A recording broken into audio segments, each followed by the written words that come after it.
Brian Daboll is the new offensive coordinator under Robert Saleh's staff. How does this impact Cam Ward, and how does this impact the rest of the offense? Let's break it down.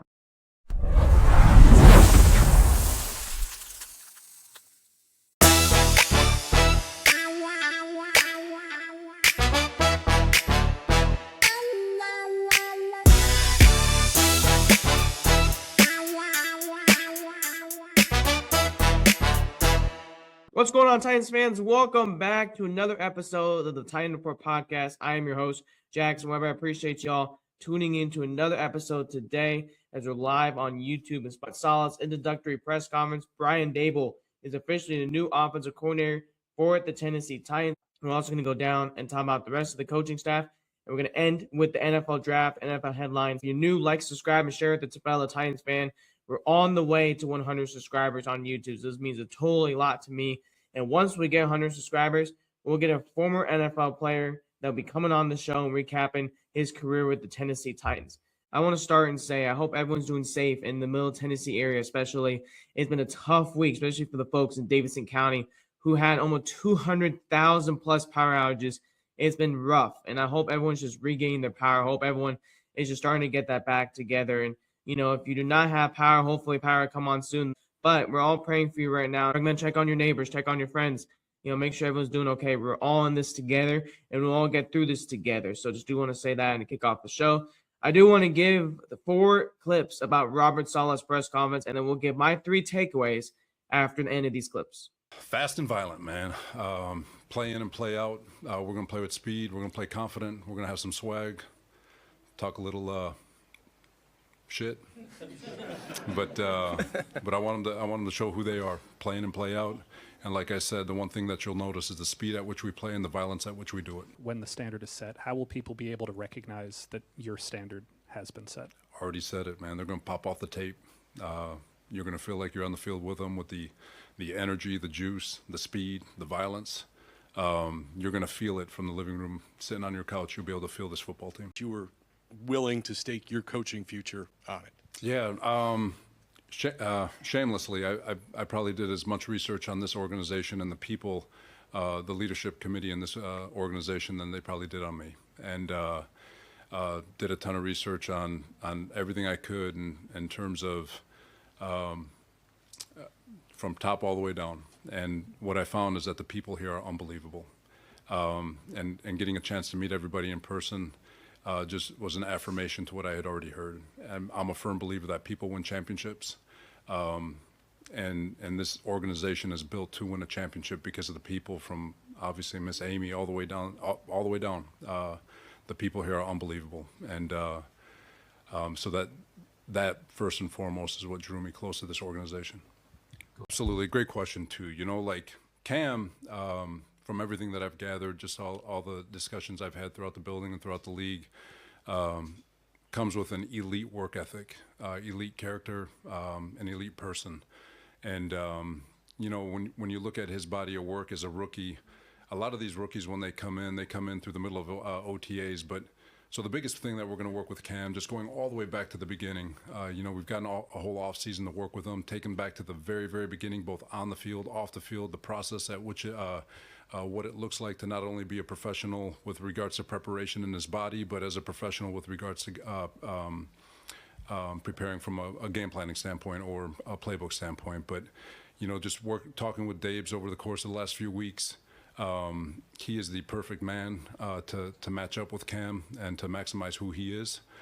So again, we're really pumped to get to work with Cam and get him to where we all know he can be. All right, so if you guys want to watch the rest of the Robert Saleh press conference, you guys can go watch that on the Tennessee Titans YouTube channel. They have all the press conferences on there. We'll also be talking about my 3 takeaways about that press conference. Number 1 is the culture. I truly think the Tennessee Titans have been missing a culture for the last 2 seasons, especially under Brian Callahan. And we heard from Jeffrey Simmons and Bustin' with the Boys interview that they've been missing a culture. And Jeff Simmons has been trying to find a culture. And I truly think just the messages that Robert Saleh was speaking in the press conference, especially the quote, fast, violent, and talking a lot of crap, is a big stepping stone for me. And also Saleh saying you can feel the energy from your living room in your home. And I truly think that's a huge step for the Titans, especially they've been missing that for the past couple seasons. Next point is the relationships, not just with the front office, with Mike Borgonzi, Miss Amy, and Chad Brinker, but just the relationships with the players. He says he wants the players to achieve their goals on and off the field, which is truly a big thing for me. And I don't know if anybody really saw it, anybody really had a point to it. There were about like 13 to 15 players there at that press conference, from guys from Jeffrey Simmons to Cam Ward, all the way down to Johnny Hecker and Julius Chestnut. That's great. I love that. So these guys do want to hear their coach. I truly think that's a big stepping stone. Is Robert Saleh already building these relationships? You can tell in that press conference, in those little clips, that he already has a good relationship with Mike Borgonzi. He calls him Borgo. You can tell he has a good relationship with Brian Daboll. He calls him Daves. And he was all saying he thinks that Brian Daboll and Cam Ward are going to get along great together. That's truly a big stepping stone for me, is those two guys working together, and also Robert Saleh working with the defense. And number 3 is Robert Saleh learning from his mistakes in New York. I know New York was very troubling for both Brian Daboll and Robert Saleh, but I think Robert Saleh is going to learn his mistakes. Robert Saleh never called plays in New York. He only called plays as a defensive coordinator when he was in San Francisco, both terms. Truly, for me, that's a big step in the right direction, is Robert Saleh taking control. Robert Saleh said in that press conference, yeah, he felt like he was a guy on the sideline with just a flag. He just felt like he had the best seat in the house, and truly, to me, I think Robert Saleh seems more happy. I think he seems more poised. I think he has more energy when he's coming to Tennessee. I think he's going to truly fix those mistakes when he was in New York. Obviously, the quarterback problem was a big issue in New York, especially with Aaron Rodgers leaving for half of the time. Obviously, the coordinators as well. He really never had a good offensive coordinator. So really, the coordinators didn't really work out so well. Now you got Brian Daboll as your offensive coordinator. I truly think this team's heading the right direction, especially with Saleh at the helm. We got some good news on Tuesday with Brian Daboll officially being named the offensive coordinator for the Tennessee Titans. It was either the Titans or Buffalo at the end of the day. So when Buffalo Bills officially hired Joe Brady, and Daboll was still in Vegas, he just concluded the interview with the Raiders. The Titans got him on the next flight out and flew him out to Nashville, Tennessee, got the contract done later that day. And then it was official that Robert Saleh and the Titans have landed their new offensive coordinator, and Brian Daboll. So Brian Daboll is going to take control of the whole offense. With Saleh calling defensive plays, Daboll will be calling offensive plays. And Daboll signed a 3-year contract. Now, number one, I know everyone's kind of worried. Like, is Daboll going to leave next year? Is Daboll going to take another head coaching job? I'm not worried about that right now. Why? We need to have stability here in Tennessee. That's been the biggest problem, is everyone around the whole coaching staff in the last 2 seasons, we've not had that stability. Now, thinking about maybe next year, yeah, if he does well, maybe will Daboll leave? Sure. But I think this coaching staff is really well run. I mean, you got Luke Stalker, who's back on the staff.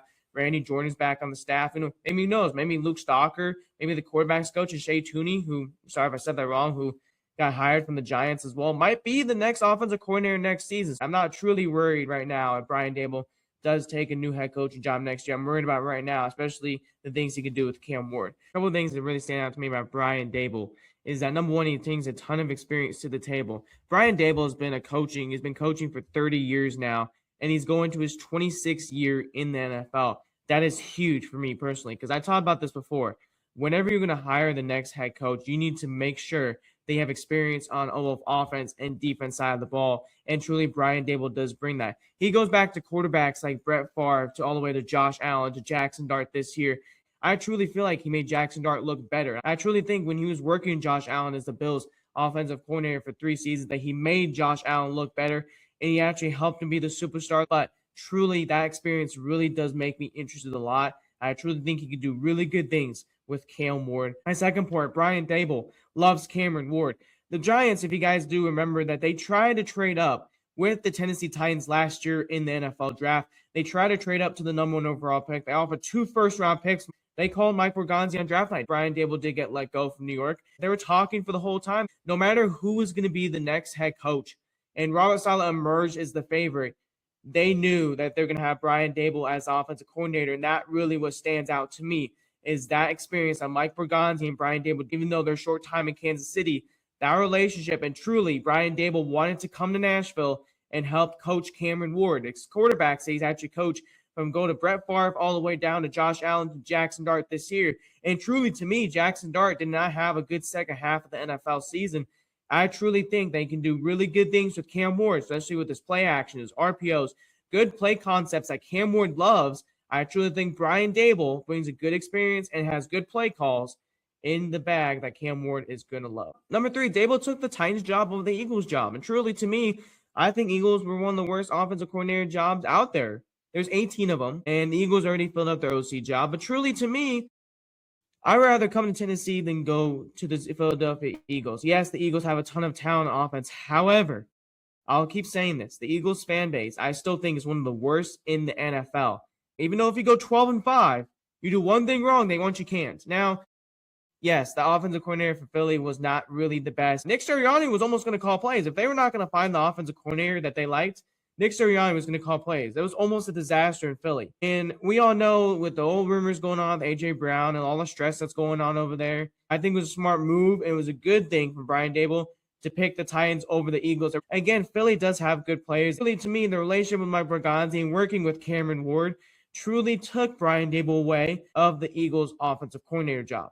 Now, we're going to go to I asked you guys on Instagram. I sent a couple messages out there. So we're going to read those out as well. Titans Rundown says, slam dunk puts us in a great place for the next 2 years. Yes, I agree. This is what really sparks things to me, is that having stability on the offense side of the ball. I truly think Brian Daboll brings a great hire to this staff. And the Titan Rundown said, slam dunk. This is truly the guy that we wanted.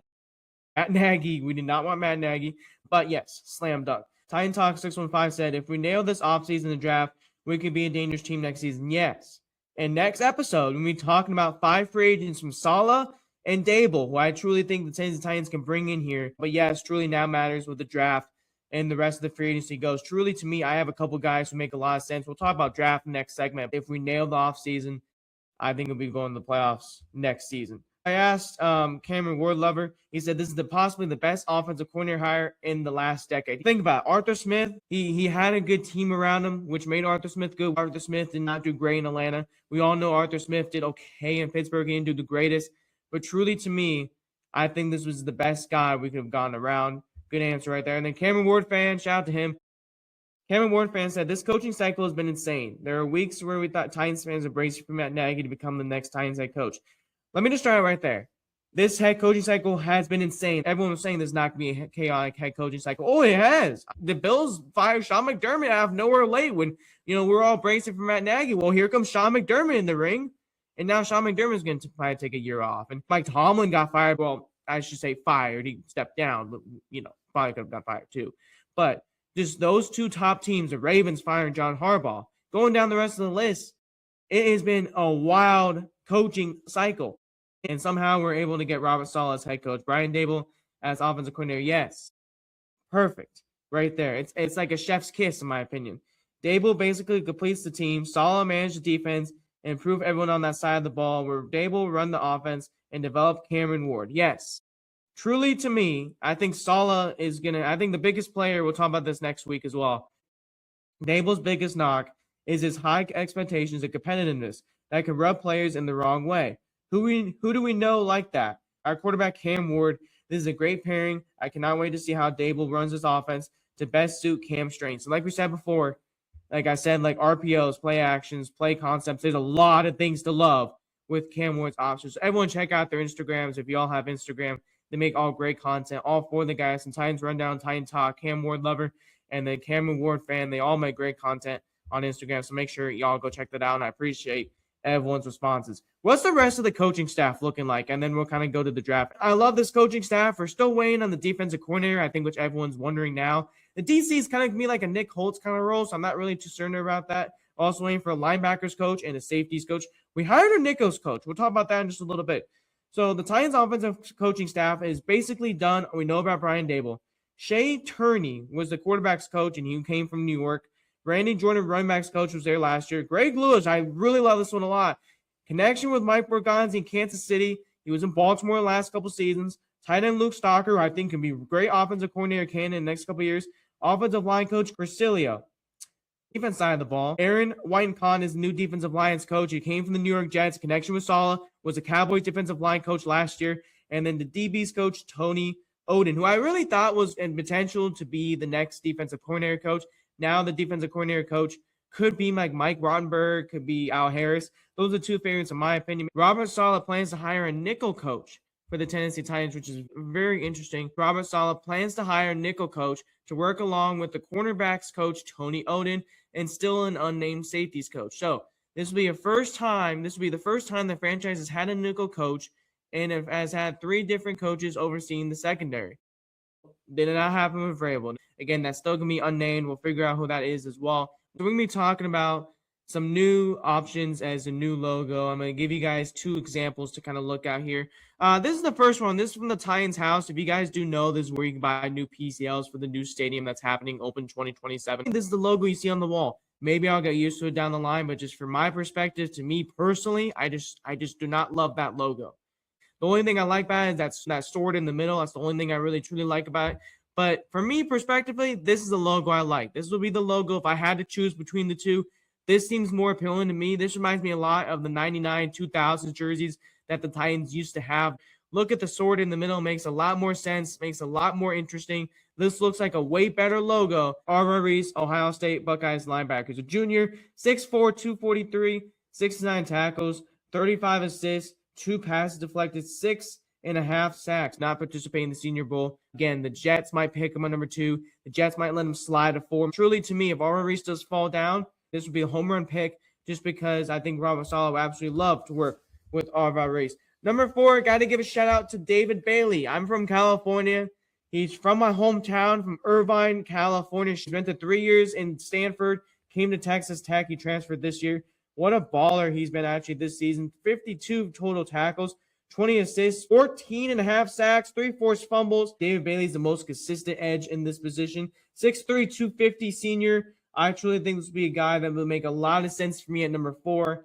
I expect him to go maybe in the 6 or number 10 range, but truly I think Dave Bailey is one of the most interesting edges to go out there. My last guy on defense, Ruben Bain Jr. from Miami. It matters to me what's going to happen at number 2 overall, but truly to me, I think Ruben Bain does make a lot of sense. He had his best year overall in Miami, 54 total tackles, 24 assists, 1 pass deflected, 9.5 sacks, 1 forced fumble, 1 interception. And truly the biggest concern for me is being consistent for Ruben Bain Jr. He had a good first stretch of the months, and then he kind of had a big stretch in October and then early November. They just wasn't playing well, and he finally got hot going late. Now going to the offense side of the ball. Okay, people are going to call me biased. I'm a USC Trojan fan. Kai Lemon, USC wide receiver, 5'11", 195. He's a junior.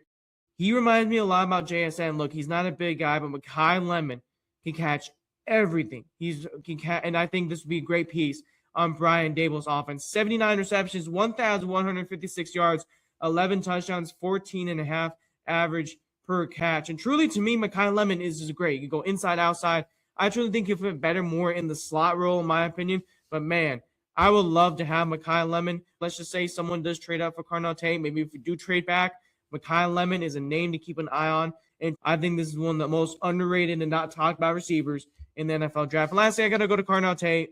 Guy gives Ohio State some love. Lastly, I got to go Ohio State, Carnell Tate. I still think he's the best receiver in the draft besides Mekhi Lemon. I think, we can make the debate with Mekhi Lemon truly being one of the most underrated receivers. But Carnell Tate, I think, is the best receiver in this draft. Got overshadowed. Last guy on this list is Carnell Tate, Ohio State wide receiver. He's 6'3", 195 pounds. This is going to be one of the best receivers in the NFL draft. Yes, Jordan Tyson's also good as well. I just do not think with the injury trouble, I think the Titans would rather go Carnell Tate or Mekhi Lemon at number 4. Tate can make a big impact, especially for his size on offense for Brian Daboll. And truly, like I said, Mekhi Lemon, Carnell Tate can also catch everything as well. We just got breaking news. Arizona Cardinals just hired Mike LaFleur as their new head coach. LaFleur spent the past 3 seasons with Sean McVay with the offense. Now he'll join the Arizona Cardinals and be their next head coach, who actually would compete with Sean McVay in that division. Also, the Raiders are going to hire Clint Kubiak. So, obviously, with the whole Super Bowl rules and everything like that, they can't officially hire him yet. But the Raiders are set to hire Clint Kubiak. The Cardinals are set to hire Mike LaFleur. The next 2 head coaching jobs are done. And on number 2, the Bills have hired Joe Brady, like we mentioned earlier, as their new head coach. Truly, I think this is one of the best options for Buffalo Bills that they could get. Obviously, Brian Daboll, Mike McDaniel was also there as well. McDaniel took the Chargers offensive coordinator job. This is a good fit to keep a guy in-house who already knows Josh Allen. Josh Allen really does like Joe Brady as the next head coach. And again, it was really shocking about Sean McDermott, but I truly think this is a great hire for the Buffalo Bills. Next headline, how in the world did Bill Belichick not make the NFL Hall of Fame? You can say what you want about him, but 39 out of 50 votes, you need 40 to actually make it. But he has some of the best stats, in my opinion, on paper. And to me, if you do see that, you would probably vote him in as well. You have to look at resumes. Bill Belichick has the best resume out there. 302 regular season wins, 31 playoff wins, 6 Super Bowl wins. Look at other guys on this list like John Shula only has more regular season wins than what Bill Belichick has. Chuck Noll has 193 regular season wins, and Tom Landry had 250. These stats aren't even close to Bill Belichick's, and personally, in my opinion, it's absolutely insane that he's not a first-round Hall of Famer. There's no other better coach than Bill Belichick's resume on paper. That's what really did shock me of the week. Bill Belichick has 8 Super Bowl rings, 2 with the Cleveland Browns. Yes, he did have a great quarterback with Tom Brady. I truly think Bill Belichick should have made the first ballot Hall of Fame. Let me know what y'all think. We have one announcement I don't want to announce at the end of the episode. We're starting a group podcast. It'll be me and 3 other guys. It'll be a Titan Roundtable podcast. It'll be me, Titan Talk, Titan Rundown, and Tennessee Tough. All of us are going to group up together and have a foursome podcast. It'll be out every other week. We'll talk about it more, but stay tuned to that. We're going to recap a lot of good Tennessee Titans news. It'll be a very fun time to have a group podcast together. I will post more updates on my YouTube channel as well. Thank y'all for tuning in the show. Please stay safe out there. Please stay warm and make sure that you check on your family and check on your neighbors that live in the Tennessee area. See y'all next Sunday. Tighten up.